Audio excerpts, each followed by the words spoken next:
Hello friends, Manju রান্নাঘর থেকে সবাইকে স্বাগত। তো বন্ধুরা, আজকে আমি আবার আপনাদের কাছে একটি ভিডিও নিয়ে হাজির হয়েছি, একেবারে ইউনিক রেসিপি। তো আপনারা বিচে কলা অনেকে অনেক রকম রান্না করে খেয়েছেন, তো আমি যে ভিডিওটি আজকে আপনাদের কাছে নিয়ে হাজির হয়েছি, একবার বন্ধুরা আমার এই ভিডিওটি দেখে আপনারা বাড়িতে ট্রাই করে খেয়ে কিন্তু আমাকে কমেন্ট করতে ভুলবেন না। তো বন্ধুরা, আজকে রেসিপি হলো বিচে কলার বড়া করে তার আলু দিয়ে ঝোল। তো বন্ধুরা, আমার পুরো ভিডিওটি দেখবেন, মাঝখানে স্কিপ করবেন না। আমার পুরো ভিডিওটি দেখার জন্য আপনাদের কাছে অনুরোধ রইল।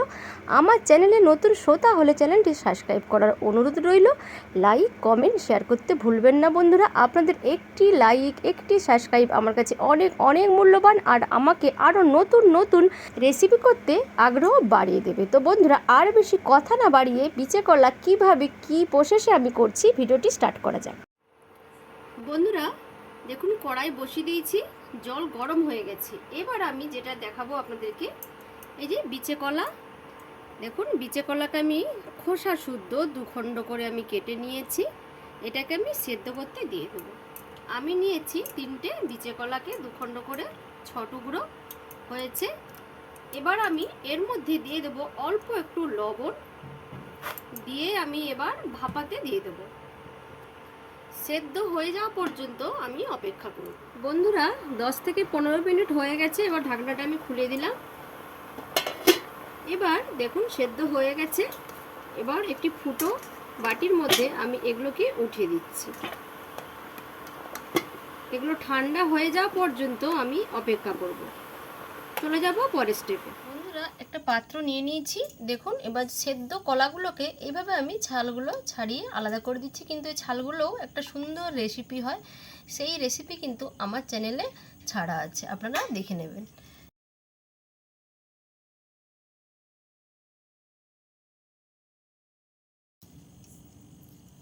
এবার এইভাবে আমি সব কলাগুলোকে, একটু গরম আছে তো আপনারা একটু ঠান্ডা করে নেবেন। আমি সঙ্গে সঙ্গেই এগুলো ছাড়িয়ে নিচ্ছি।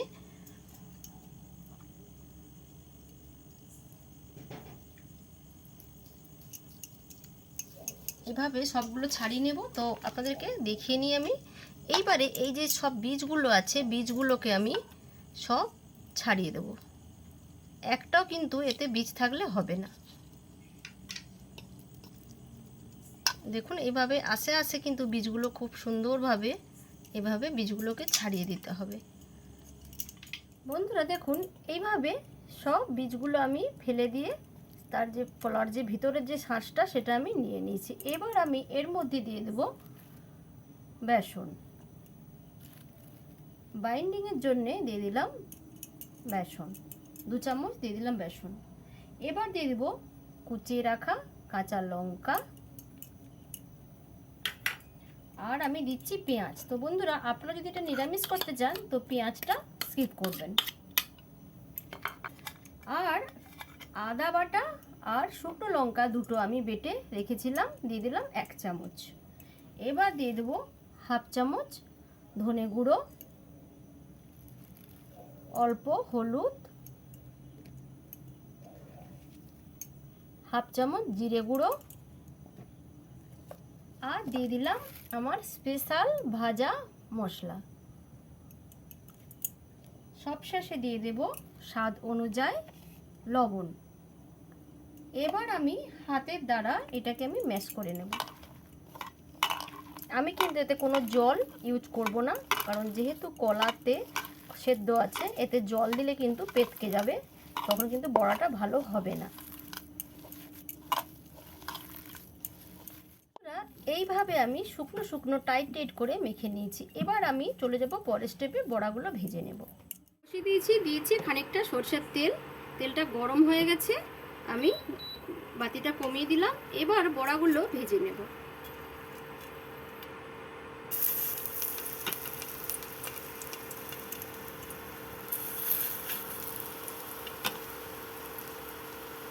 তো বন্ধুরা, আপনারা কিন্তু বিচে কলা অনেকে অনেক রকমভাবে খেয়েছেন রান্না করে।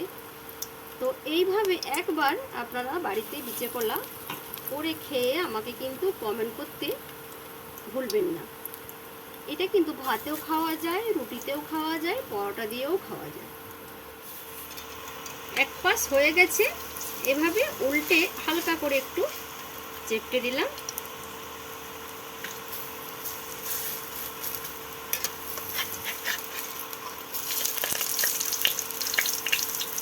সবগুলোকে এভাবে ঘুরিয়ে দিয়েছি। খুব বেশি লাল করে ভাজার দরকার নেই, কারণ এটা তো তরকারি হবে। আর যদি আপনারা স্ন্যাক্স হিসাবে খান তখন একটু ভালো করে লাল লাল করে ভেজে নেবেন।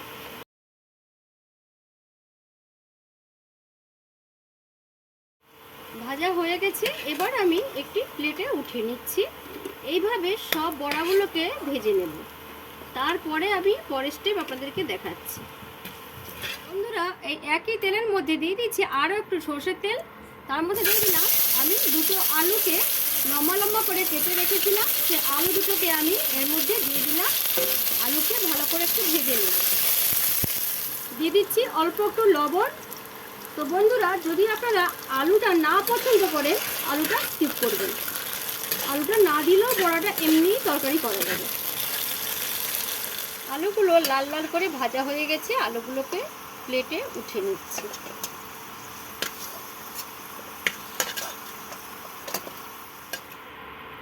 দেখুন বন্ধুরা, ওই একই তেলের মধ্যে দিয়ে দিচ্ছি আরও খানিকটা সর্ষের তেল। এই তরকারিটা কিন্তু এই রেসিপিটা কিন্তু পুরো সর্ষের তেলে আমি করছি। দিয়ে দিলাম একটি তেজপাতা আর খানিকটা কালো জিরে, হাফ চামচ মতো কালো জিরে, আর দিয়ে দিচ্ছি 3টে চেরা কাঁচা লঙ্কা।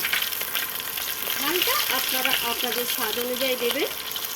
কালো জিরে, তেজপাতার আর লঙ্কার মিষ্টি গন্ধ উঠে যাওয়া অবধি অপেক্ষা করব। মিষ্টি গন্ধ বেরিয়ে গেছে, এবার দিয়ে দিলাম সেই আদা বাটা আর লঙ্কা বাটা 1 চামচ দিয়ে দিলাম। আদা বাটা আর লঙ্কার ভাজা হয়ে গেছে, কষানো হয়ে গেছে।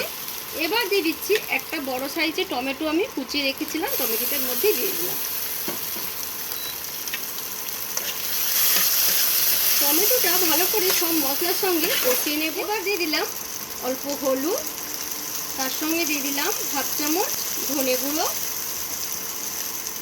হাফ চামচ জিরের গুঁড়ো। সব মশলাগুলোকে একসঙ্গে মিশিয়ে নিয়ে আমি যে মিক্সারের মধ্যে মানে আদা আর লঙ্কা পেস্ট করেছিলাম সেই বাটিটা ধুয়ে দিয়ে দিলাম অল্প একটু জল, কারণ যাতে মশলাটা না পুড়ে যায়। এবার আমি এর মধ্যে দিয়ে দেবো অল্প একটু লবণ, কারণ আলু ভাজাতে লবণ দিয়েছি, বড়াতে লবণ দিয়েছি, সেটা কিন্তু মাথায় রেখে নুনটা আমাকে কিন্তু অল্প করে দিতে হবে। আমি এখন দিয়ে দিচ্ছি অল্প করে লবণ, তারপর আমি স্বাদ দেখে টেস্ট করে নেব, তারপর আমি দেব। সব মশলাগুলোকে এবার ভালো করে কষিয়ে নেব। সব মশলা কষানো হয়ে গেছে, দেখেছেন মশলা থেকে তেল ছেড়ে দিয়েছে। এবার আমি এর মধ্যে দিয়ে দেবো ভেজে রাখা আলুগুলো। আলুগুলো প্রায় 70% সেদ্ধ হয়ে আছে। আমি মশলার সঙ্গে একটু মিশিয়ে দিই। বন্ধুরা, দিয়ে দিলাম এই কাপের 1 কাপ জল মশলা আর আলুর মধ্যে, কারণ মাথাতে রাখবেন বড়াতে কিন্তু ঝোল টেনে নেবে, তার জন্যে সেই বুঝে আলুটাও সেদ্ধ হবে আর ঝোলটাও একটু একটু মোটামুটি যে যেমন রাখবেন সেভাবে, খুব বেশি লম্বা পাতলা ঝোল করা যাবে না, মোটামুটি হবে সেইভাবে জলটা দেবেন। আলুটাও সেদ্ধ হয়ে যাবে, বড়াগুলোও সুন্দরভাবে থাকে। এই কাপের আমি মোট 2 কাপ জল দিয়ে দিয়েছি। এবার আমি ঢাকা দিয়ে দেবো আলুটা সেদ্ধ হওয়া পর্যন্ত। দেখুন আলু সেদ্ধ হয়ে গেছে, এই দেখুন আলুটা কেটে দিচ্ছি, দেখুন একেবারে আলু সেদ্ধ হয়ে গেছে। এবার ভেজে রাখা বড়াগুলোকে আমি এই ঝোলের মধ্যে দিয়ে দেব।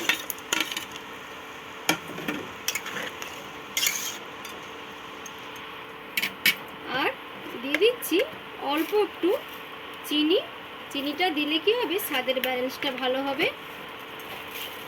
দিয়ে অল্প সময়ের জন্য আমি একটু ঢাকা দিয়ে দিচ্ছি। বন্ধুরা দেখুন হয়ে গেছে, ঝোল টেনে গেছে অনেকটা। এই যে ঝোলটা আছে এর থেকে যদি বেশি আমি টানিয়ে দিই তাহলে কিন্তু বড়াটা আরও যখন ঠান্ডা হবে তখন কিন্তু বড়াটা আরও রসটা টেনে নেবে। তো দিয়ে দিলাম আর একটু স্পেশাল আমার সেই ভাজা মশলা। হয়ে গেল আজকের বিচে কলা বড়ার তরকারি। তো বন্ধুরা, আজকের মতো এখানেই ভিডিওটি শেষ করছি। আবার নতুন ভিডিও নিয়ে হাজির হব। আমার পুরো ভিডিওটি দেখার জন্য আপনাদেরকে অসংখ্য ধন্যবাদ। টাটা।